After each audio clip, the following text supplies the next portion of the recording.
In January 2024, we bought a condo in Hawaii.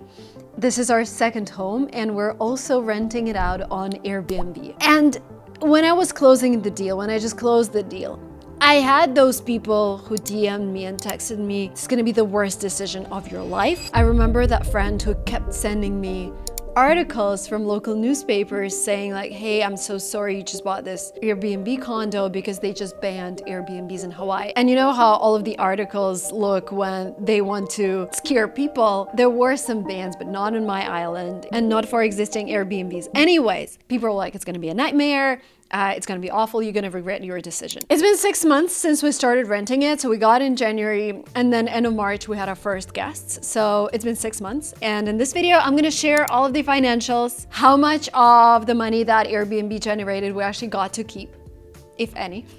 So I'm gonna go through financials, go through our journey. Hopefully this is useful for everyone who wants to become a landlord. Before we dive into Airbnb analytics and ins and outs, I want to thank HubSpot for sponsoring this video. So before I get into numbers, I just want to tell you a backstory. I live in Silicon Valley in the Bay Area and the cost of real estate here is so high, so we can't really afford to buy a house. I still really want to live here, but for the budget that we had, we couldn't really afford anything, and we have kids who go to school. So, and basically, if we're talking about Silicon Valley, if we want to live in a nice area with good schools, in close proximity to all the founders and VCs, we're talking about at least $3 to $4 million.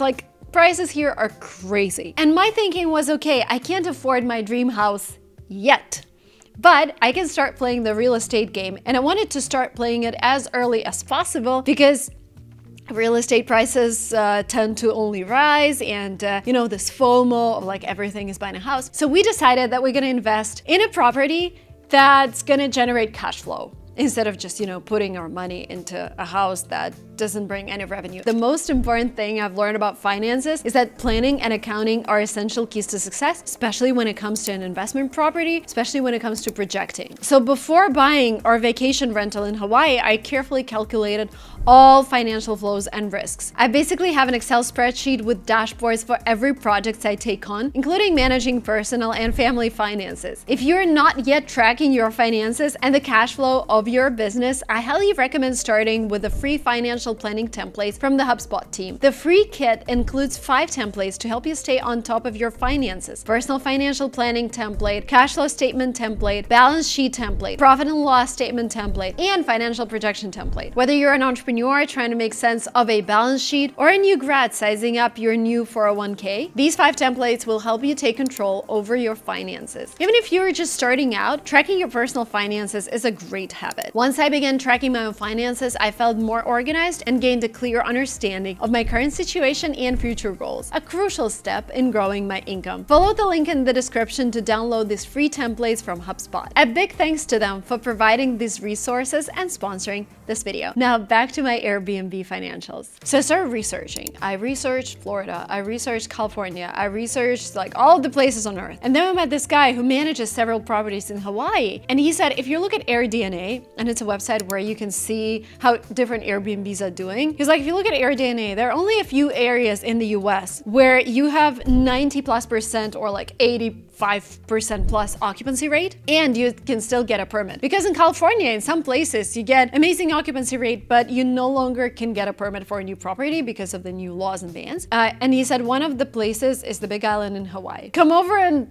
take a look. So we came over, we took a look. It was my first time in Hawaii. I fell in love. And I was like, you know, this actually looks like an amazing second home. It's a 5-hour flight from the Bay Area, which is, if you're watching from Europe, this is close. It's a direct flight. It's perfect. It looks like a perfect retirement place. There are so many people from the Bay Area and it's serene. I'm like, okay, let's look at the properties. And we started looking at the properties. And in December, we found this 3-bedroom condo. They already had a permit for it. They've been renting it out. They were listing it on VRBO. They had great reviews there, but they were not listing on Airbnb. And so we decided to get it. And there was another thing that affected my decision to buy in that area particularly. I really wanted a manager who I know and who I trust. And this guy who manages our property lives in Palo Alto, so he's close. And also he's a fellow Russian speaker. And also I know that Russian speakers, he's from Kazakhstan, but I know that our people are all about hospitality. I didn't want this Airbnb when you arrive and you have really low quality sheets, you know, the cheapest soap from Amazon. I didn't want that. But I wanted to put my name on something that truly stands out. We decided that we're gonna do our best in terms of hospitality, and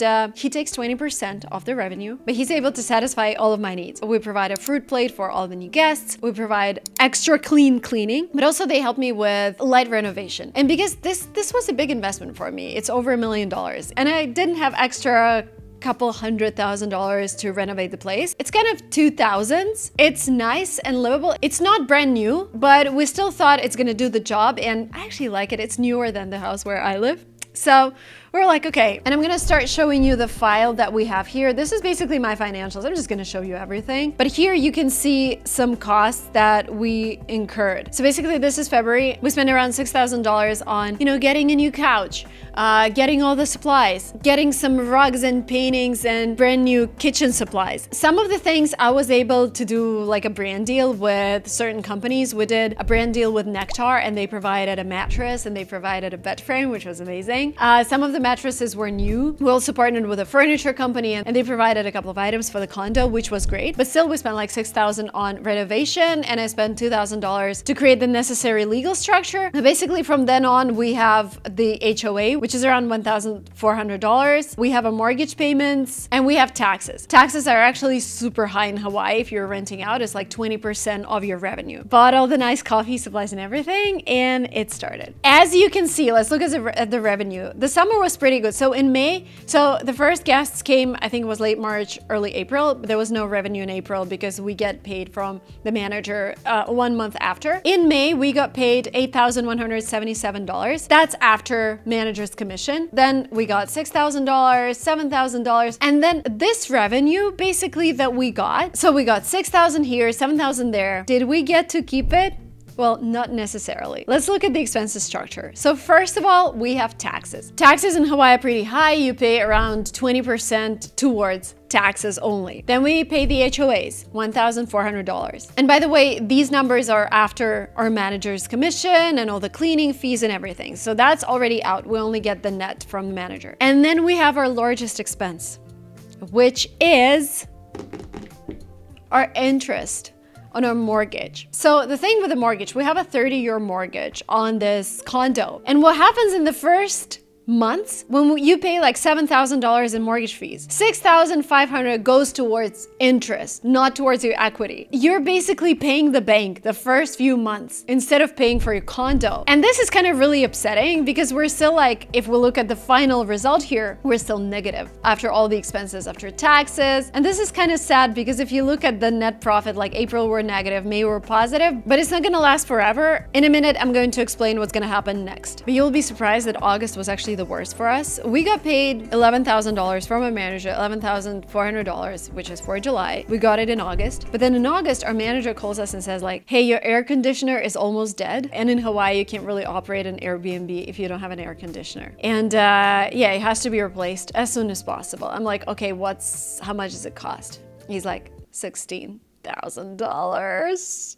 And like, how long is it gonna last us? He's like, maybe the next 10 years. When we got the condo, my husband went to Hawaii and he actually negotiated, I think he negotiated like a $40,000 discount with the owner because we already noticed that the air conditioning was almost dead. But still, when you actually incurred that expense in that month, so we're basically, so after we paid for it in September, we were at minus $9,000 because we had to pay for the air conditioning. And it got us even more into the red zone. So basically, if you calculate these numbers, we're actually in the negative. But let me talk about what's gonna happen next. This was actually all in our financial model. We knew that in the first year, we would lose up to $60,000 because of the way it works, because we're mostly paying the interest, which isn't a 100% expense. Our Airbnb is still getting started, although the occupancy rate was amazing. And if you look at our listing, we are a rare find on Airbnb. And if you look at the next month, it's almost always fully booked. And the average price is from $400 to $600 a night, which is pretty good. Because of how the expenses look like right now, mostly interest on the mortgage, you know, the air conditioning, the new furniture. This year, we were ready to lose up to $60,000. I think we're gonna lose less. The next year, we're actually gonna lose money again.